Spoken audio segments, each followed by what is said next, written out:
programa de hoy inicia el tiempo de Cuaresma. En el Vaticano, el Papa preside el rito de imposición de cenizas a los fieles. Desde Haití, ante la crisis, los obispos piden al gobierno una transición del poder. En la India, sacerdote y monja presos en medio de un mensaje de los obispos al gobierno por incitar división con las religiones. Desde Hungría, renuncia al cargo presidenta de la República, conocida por su firme apoyo a las políticas pro vida y pro familia.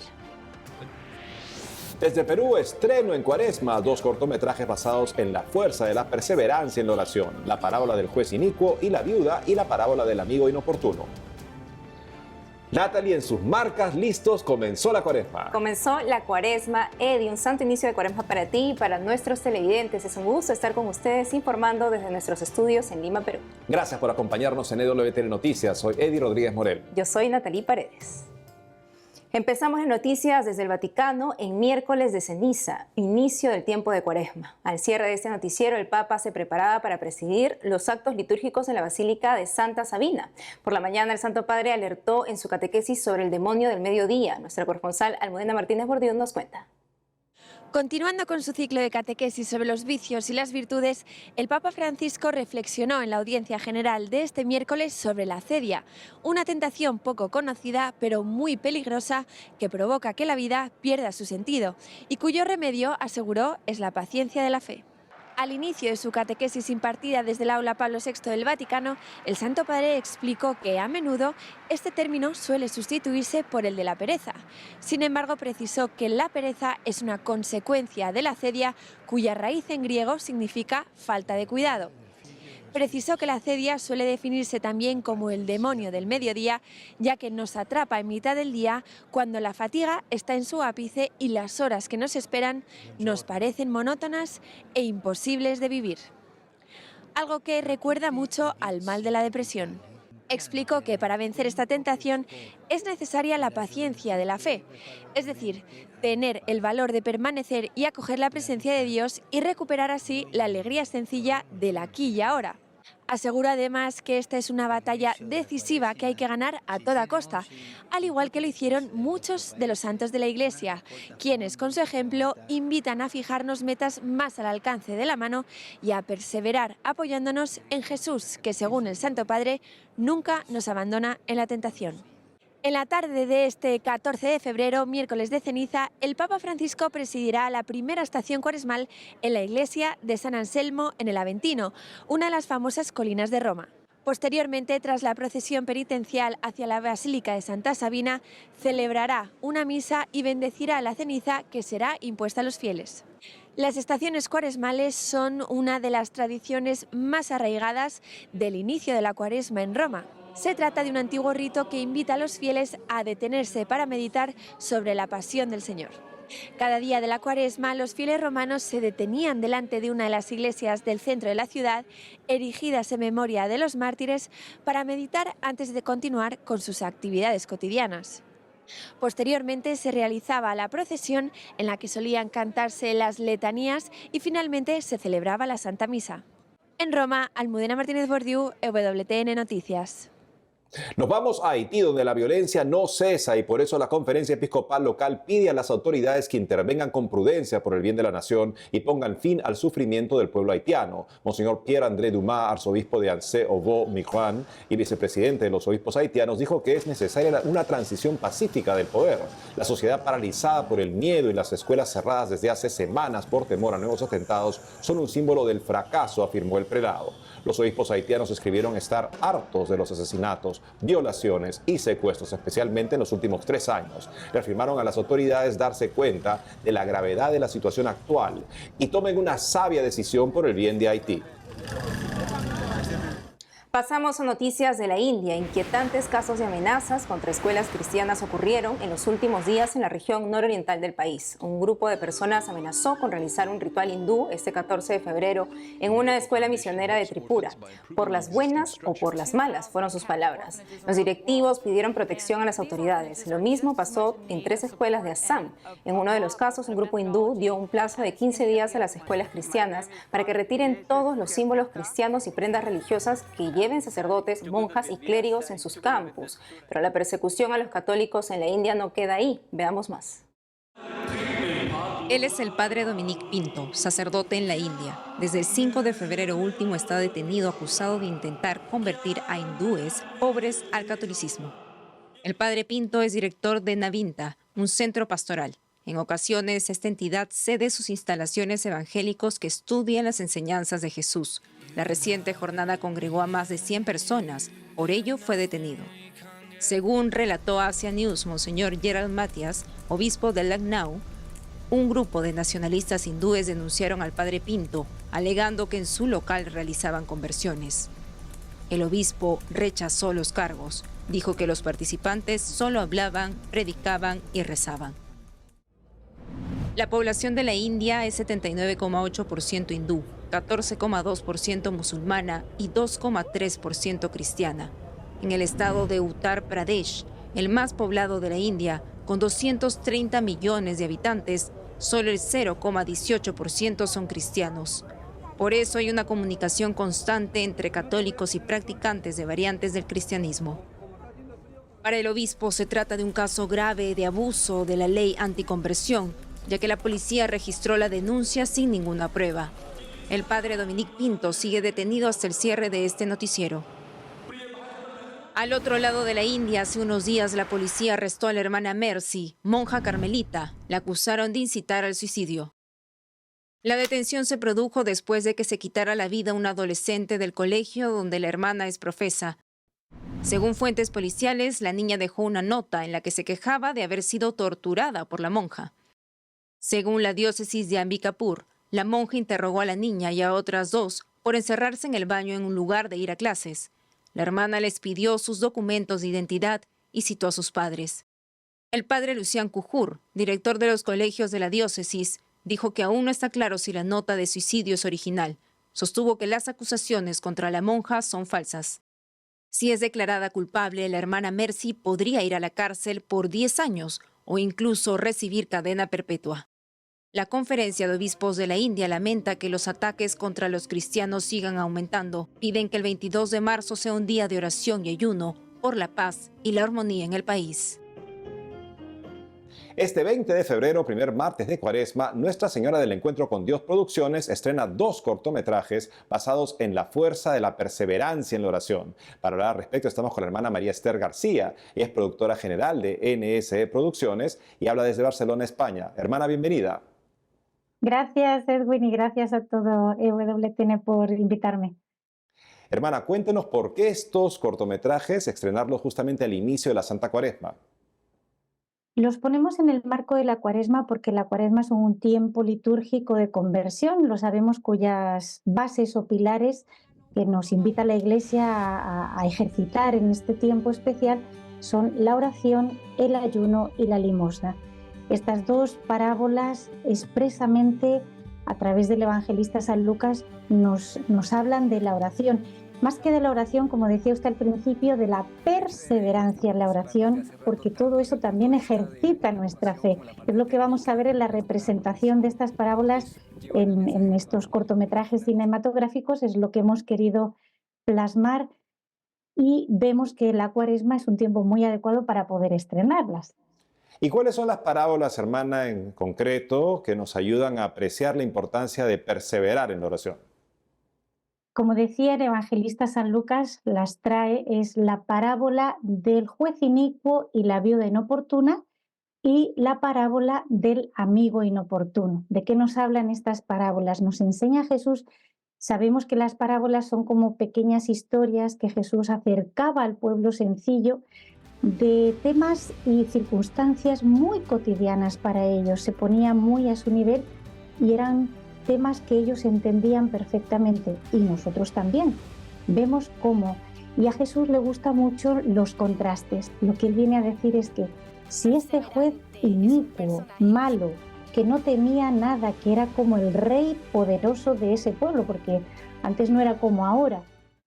Ellos, bueno, Roma estaba muy lejos y no sabían nada de lo que hacía el juez en esa ciudad, en ese pueblo donde estaba. Pues si ese juez que no temía nada, no tenía que darle cuenta a nadie, al final escucha a la viuda por su insistencia, por su perseverancia en la oración, ¿cómo nuestro Padre Dios no va a escuchar a nosotros que somos sus hijos predilectos?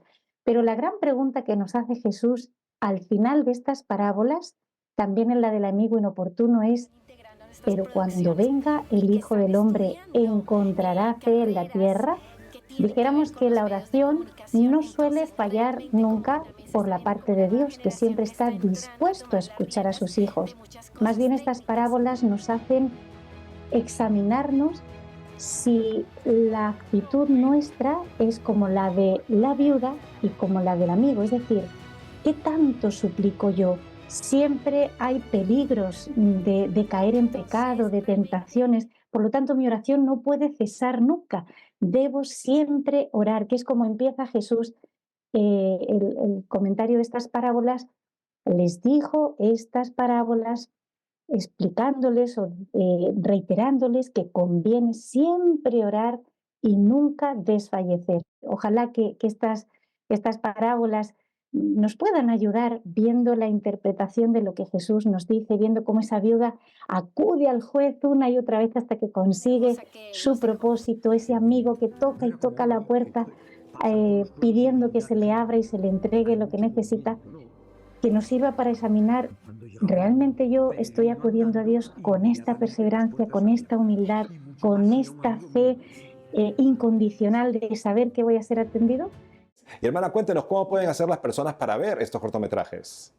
Bueno, lo vamos a inaugurar, como dijo usted al principio, el 20 de febrero, primer martes dentro de la Cuaresma, en el canal de YouTube que tenemos, NSTV Perú. NSTV Perú, ahí los podrán ver, y en nuestras redes sociales también de NSTV. Estas parábolas, porque ya llevamos un tiempo trabajando en esto, empezamos desde pequeñitos y hemos ido tomando experiencia. Estas son las primeras que se graban en Lima. Las hemos grabado a una hora de Lima, en la zona de Cieneguilla, con un hermoso también paisaje. Y ha sido con un equipo prácticamente todo de allí de Perú, voluntarios, algunos miembros del equipo de NSE y mucha gente joven que está surgiendo, deseando trabajar en este tema del teatro, del tema audiovisual.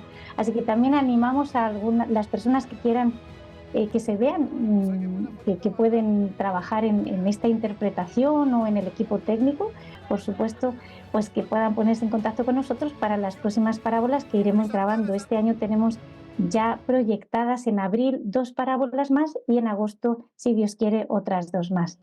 Pues excelente recurso para vivir mejor esta Cuaresma. Muchas gracias por haber estado con nosotros hoy día, hermana. Gracias a ustedes. Hacemos una pausa y al volver, desde Hungría renuncia al cargo presidenta de la República, conocida por su firme apoyo a las políticas pro vida y pro familia. Además, en un informe especial le contamos la verdad sobre la existencia del infierno. Volvemos con más noticias con Enfoque Católico.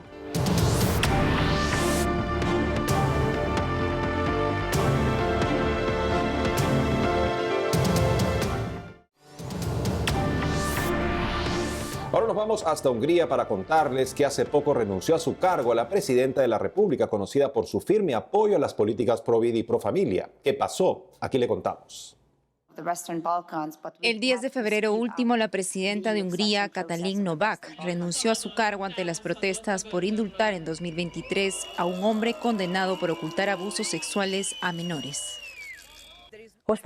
Emití un indulto que causó desconcierto y malestar en mucha gente. Me decidí en abril del año pasado a favor del indulto, creyendo que el condenado no abusaba de la vulnerabilidad de los niños que se le habían confiado. Cometí un error. Novák es una aliada cercana del primer ministro de Hungría, Viktor Orbán. Tiene 46 años y es cristiana protestante. Tiene 3 hijos. Fue aliada de la Iglesia Católica por su firme apoyo a las políticas en defensa de la vida y la familia. En las calles, las protestas por el polémico indulto comenzaron la semana pasada. Los partidos de oposición se unieron a las críticas. La tristeza y también esta ira realmente natural, que lleva a la gente a la calle, que lleva a la gente a hablar en voz alta. Esta es la razón por la que el gobierno está muy preocupado en este momento. La actual presidenta de Hungría no es digna de su cargo, no es digna de ocupar ningún cargo público. El sentenciado indultado por Novák el año pasado fue condenado en 2018 a más de 3 años de prisión, tras ser declarado culpable de presionar a las víctimas para que se retracten de sus denuncias de abuso sexual, por parte del director de un hogar infantil. Este último fue condenado a 8 años por abusar de al menos 10 niños entre 2004 y 2016, según Associated Press. Como en muchas democracias, en Hungría solo el jefe de Estado tiene derecho a otorgar un indulto y es inapelable. Para el abogado de las víctimas, la gracia presidencial fue una ofensa. Pido disculpas a aquellos a quienes he lastimado y a cualquier víctima que haya sentido que no los estoy defendiendo. He estado, estoy y estaré para la protección de los niños y las familias. Katalin Novak concedió 40 indultos en 2023, según medios nacionales, el mayor número de indultos en la historia reciente de Hungría. En la historia de la Iglesia, diversos santos y beatos recibieron mensajes y visiones de cómo es el infierno. Hace un mes, el Papa Francisco, pensando en Dios como el Padre misericordioso que recibe al Hijo pródigo, dijo que le gustaría pensar que el infierno está vacío. En este informe especial le contamos la verdad sobre la existencia del infierno. El juicio final. Esta es la pintura que retrató Miguel Ángel en 1541 en la Capilla Sixtina, en el Palacio del Vaticano. En el juicio final, Cristo separará a unos de los otros. Los justos recibirán la vida eterna y los pecadores el castigo eterno. Así lo plasmó Miguel Ángel en su obra. Los ángeles tocan las trompetas anunciando el juicio final. Cristo al centro. Junto a él, María. Alrededor, varios santos. A su lado derecho, los que ascienden al cielo. Y a la izquierda, los condenados al infierno. El catecismo afirma la existencia del infierno. Para algunos es una fantasía. ¿Puede la misericordia de Dios condenar a alguien? El padre Francisco Torres, licenciado y profesor de liturgia en Plasencia, España, explica. La misericordia de Dios es infinita. La misericordia de Dios es para todos. Pero al lado de la misericordia divina, también tenemos que confesar la justicia de Dios. Misericordia y justicia se dan a la vez en Jesucristo, que es al que el Padre le ha confiado el juicio del alma, el juicio de cada hombre, el juicio del mundo, el juicio de la historia. Son 3 las razones por las que la gente no quiere creer en el infierno, según el padre Torres: por miedo, porque no aceptan que exista un estado terrible de condenación, y por desconfianza a Dios. Bueno, la definición del diablo mejor es la de padre de la mentira. Entonces, aquellos que afirman que el infierno no existe o que al infierno no va nadie, pues son mentirosos y hacen el juego sucio al demonio. Esto él lo aprovecha para decirle a la persona, ¿no? Susurrar esa seducción de decir, si no pasa nada porque hagas esto, porque hagas lo otro. Como Dios es bueno, no te va a pasar nada. El padre Torres también dice que la falta de fe, la incredulidad, la idolatría, la lujuria, la gula, la codicia, el orgullo sin arrepentimientos pueden arrastrarnos a la condenación total. Pero son 3 pecados que aparecen en la Biblia, los más horrendos para Dios. Son el pecado de aborto, el pecado del maltrato o la muerte del inocente, los pecados contra la carne, la sodomía, por ejemplo, la anticoncepción, y luego están pecados como el sacrilegio, la profanación, incluso el mismo San Pablo, ¿no? Lo dice claro, que aquel que comulga sin estar en gracia de Dios, comulga su propia condenación. En la historia de la Iglesia Católica hay santos a quienes Dios les concedió ver el infierno. Santa Teresa de Jesús describe así su visión del infierno: una entrada a manera de un callejón muy largo y estrecho, a manera de horno muy bajo y oscuro y angosto. El suelo le parecía de una agua como todo muy sucio y de pestilencial olor. La beata Ana Catalina Emmerich dice que el infierno tenía la forma de un edificio inmenso, tenebroso, alumbrado con una luz metálica. Tenía una entrada con enormes puertas negras con cerraduras y cerrojos. Santa Faustina Kowalska dijo que en el infierno existen cavernas y fosas de tortura donde cada forma de agonía difiere de la otra.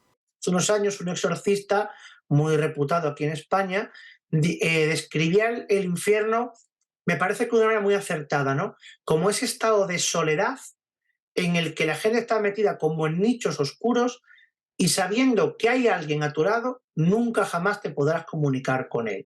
El padre Francisco Torres quien antes ejercía el ministerio del exorcismo, dijo que el infierno debe ser un lugar tan horrendo, triste y torturador que el mismo demonio expulsado de un cuerpo se niega a volver al infierno.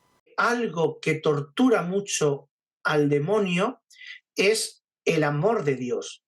De tal manera que el infierno se podría describir como ese estado en el que el alma condenada llora y es torturada por el recuerdo de lo que tuvo y perdió, de lo que tuvo y rechazó, que fue el amor de Dios. La evidencia nos conduce a estar seguros de que el infierno sí existe y no está vacío. Nos vamos a Turquía para contarles que medios locales informaron que la antigua Basílica de San Salvador en Chora, conocida en todo el mundo por sus frescos y mosaicos, será convertida en una mezquita. El próximo 23 de febrero será consagrada como la Mezquita de Carille. La iglesia de Chora es reconocida como uno de los ejemplos más importantes de arquitectura sagrada bizantina. El antiguo complejo monástico se fundó en el siglo VI. En el siglo XII se construyó la iglesia, que fue completamente renovada a principios del siglo XIV. En el centro de los frescos y mosaicos está la encarnación de Cristo como acontecimiento de salvación. Mientras en Turquía desaparecen iglesias, en América templos sencillos surgen y renacen. Veamos qué está pasando en Chile. Aseguran el arnés y empieza el trabajo. Son los estudiantes de la Pontificia Universidad Católica de Chile. Junto con alumnos de otras universidades y escolares, trabajaron en la construcción de capillas en cerca de 50 localidades del país en enero último. Gracias. Bajo la premisa de poner a Cristo en el centro, más de 1.300 voluntarios recorrieron las comunidades más necesitadas del norte y sur de Chile. Los trabajos de verano fueron organizados por la Dirección de Pastoral y Cultura Cristiana de la Universidad Católica. Se ejecutaron 5 proyectos de construcción y reparación de capillas. El eje principal fue la evangelización y que los jóvenes chilenos conozcan la realidad de su país. Estamos en la zona de Carmen Bajo, en Melipilla. Esta zona, el sector, ha usado un galpón de capilla por los últimos 20, 30 años y en verdad era su sueño generar esta oportunidad que le dio Capilla País para construir esta capilla que está atrás mío. El proyecto misionero responde al llamado del Papa Francisco para un encuentro entre las comunidades a lo largo de Chile, a través de la edificación y restauración de capillas en mal estado por el pasar del tiempo. Me parece muy genial que haya salido este proyecto de la nueva capilla, ya que la antigua no estaba en buenas condiciones como para usarse, ya que el techo tenía agujeros, tiene todavía agujeros y muy antigua la estructura. Antiguamente sí, eran los domingos que se hacían misa para confirmación, primera comunión. Yo recuerdo que hice todo aquí. El vínculo con las personas, las familias y las comunidades es esencial para las iniciativas impulsadas por la Pastoral de la Pontificia Universidad Católica de Chile. Buscan abarcar cada sector del país, pero más allá de eso, aseguran que su enfoque está en el compartir con la gente. Nos despedimos del Vaticano con los actos litúrgicos por el inicio de la Santa Cuaresma. 40 días de ayuno, oración y penitencia preparándonos para la Semana Santa. Hasta mañana.